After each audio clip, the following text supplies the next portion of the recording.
Bismillahirrahmanirrahim. Alhamdulillahirabbil alamin. Allahumma shalli wa sallim ala sayidina Muhammadin miftahi babi rahmatillah adada ma fi ilmillah salatan wa salaman daimaini bidawami mulkillah wa ala alihi wa sahbihi. Assalamualaikum warahmatullahi wabarakatuh. Saudaraku dimanapun Anda berada, semoga Allah Ta'ala memberikan kita semua keselamatan, kesehatan, dan usia panjang dalam ketaatan serta kebahagiaan.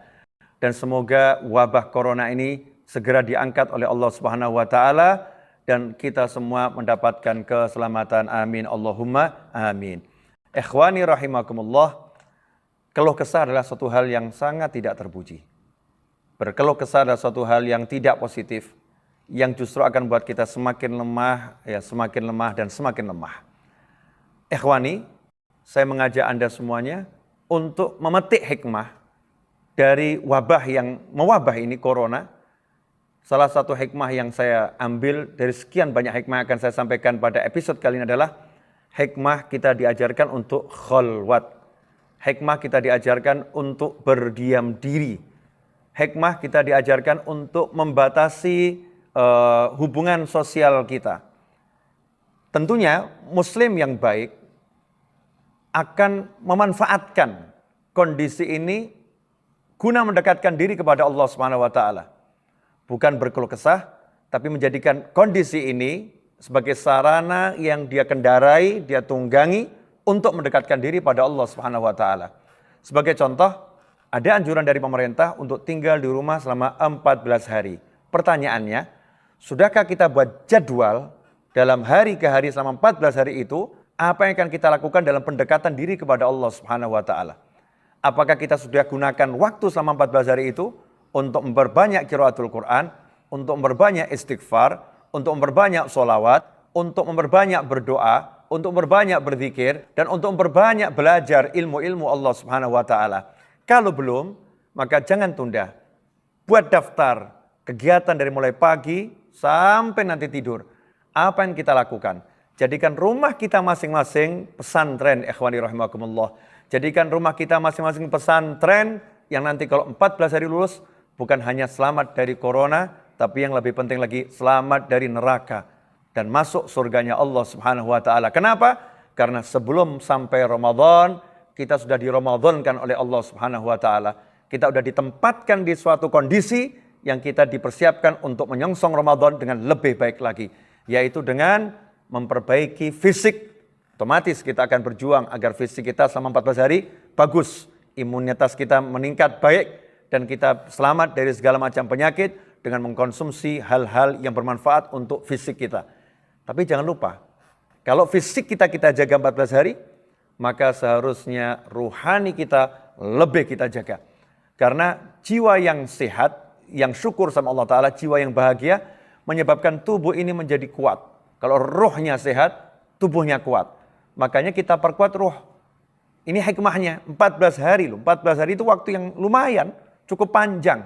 Kalau kita manfaatkan benar-benar ini untuk belajar, untuk duduk bersama keluarga, saling menyampaikan ilmunya Allah Ta'ala, bukan justru dengan 14 hari kita di rumah bermaksiat, menonton tayangan-tayangan yang gak ada manfaatnya, menggunjing yang satu dengan menggunjing yang lain, berkeluh kesah, sehingga 14 hari ini menjadi bencana yang lebih besar dari corona, bencana yang lebih besar daripada penyakit apapun, karena kita telah menyiapkan diri kita untuk masuk neraka dengan menciptakan majlis gunjing-gunjingan dan keluh kesah. Ikhwani rahimakumullah, manfaatkan 14 hari yang sudah diberikan Allah Ta'ala lewat kejadian semacam ini. Tentunya kejadian ini tidak menyenangkan, tapi ini harus dipetik hikmahnya agar menjadi menyenangkan. Maka kita gunakan untuk taat, mendekatkan diri pada Allah Subhanahu wa Ta'ala. Salah satunya adalah kita hampir lupa atau mungkin kita lupa. Kalau ini bulan Rajab yang mulia dan kita berada di penghujung Rajab. Dan insya Allah kita nanti malam masuk malam 27 Rajab, malam Isra Mi'raj Nabi Muhammad SAW. Maka mari kita manfaatkan malam hari ini untuk betul-betul tawajuh pada Allah Subhanahu wa Ta'ala. Untuk belajar tentang Isra dan Mi'raj. Peristiwa yang dahsyatnya luar biasa. Saat ini umat manusia di seluruh dunia belum ada yang menginjakkan kaki ke bulan menurut ilmu yang saya ketahui. Baru peralatan-peralatan yang sampai ke bulan. Tapi manusianya belum nyampe. Manusianya belum nyampe. Bahkan sekarang manusia udah berencana mau ke Mars. Bulan belum khatam, udah mau ke Mars. Tapi Nabi Muhammad SAW udah menjelajah seluruh jagat. Zahiran wa batinan. Yang kelihatan oleh mata maupun yang tak kasat oleh mata. Semua telah dijelajah oleh Nabi Muhammad SAW.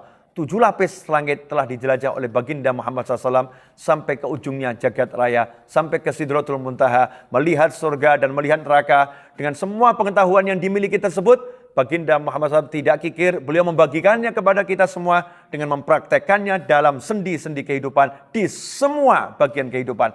Sudah dipraktekkan oleh Nabi Muhammad SAW. Karena itu ikhwani rahimakumullah, kalau kita metik hikmah dari Isra Mi'raj, salah satu hikmahnya saja adalah kita punya Rasul SAW yang luar biasa, yang punya pengetahuan yang luar biasa, maka kita akan yakin dengan semua ajaran Nabi Muhammad SAW. Kita akan yakin dengan semua ilmu yang diajarkan oleh Nabi Muhammad SAW. Sehingga diri kita akan semakin tenang, dan semakin tenang. Kenapa? Karena orang yang mengerti, mengenal Allah Subhanahu Wa Taala, mengenal pesuruh-pesuruh Allah, terutama baginda Muhammad SAW, maka jiwanya akan dipenuhi dengan rasa tenang dan tak ada khawatir lagi. Ikhwani rahimakumullah. Karena itu, yuk kita petik hikmah. Dari kejadian yang tidak menyenangkan ini, kita harus menang. Jangan sampai kalah. Kita harus menang dengan memetik hikmah dan menjadikan diri kita semakin hebat, semakin kuat. 2 hikmah yang akan kita garis bawahi adalah yang pertama, Allah memberi kita waktu 14 hari untuk membersihkan diri kita zahiran wa batinan. Itu hikmah yang pertama. Kemudian hikmah yang kedua adalah kita berada di penghujung bulan Rajab ini ternyata dipersiapkan untuk menghadapi bulan suci Ramadan. Menghadapi bulan suci Ramadan. Hikmah yang kedua, seharusnya kita harus lebih sadar, kita ini harus lebih siap untuk menghadapi bulan Ramadan dibandingkan tahun-tahun yang lalu. Karena tahun-tahun yang lalu kita tidak dikondisikan untuk menghadapi penyakit. Tahun-tahun yang lalu kita tidak dikondisikan menghadapi wabah. Sehingga kita abai dengan kesehatan kita, abai dengan ruhani kita.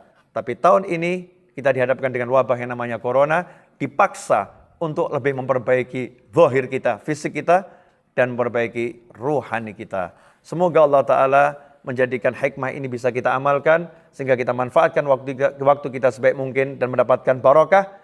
Kemudian kita diberi Allah Ta'ala kesehatan dan keselamatan, dan bangsa ini dilindungi dari segala hal yang tidak menyenangkan dunia maupun akhirah. Kurang lebihnya saya minta maaf. Semoga berkah manfaat. Wassalamualaikum warahmatullahi wabarakatuh.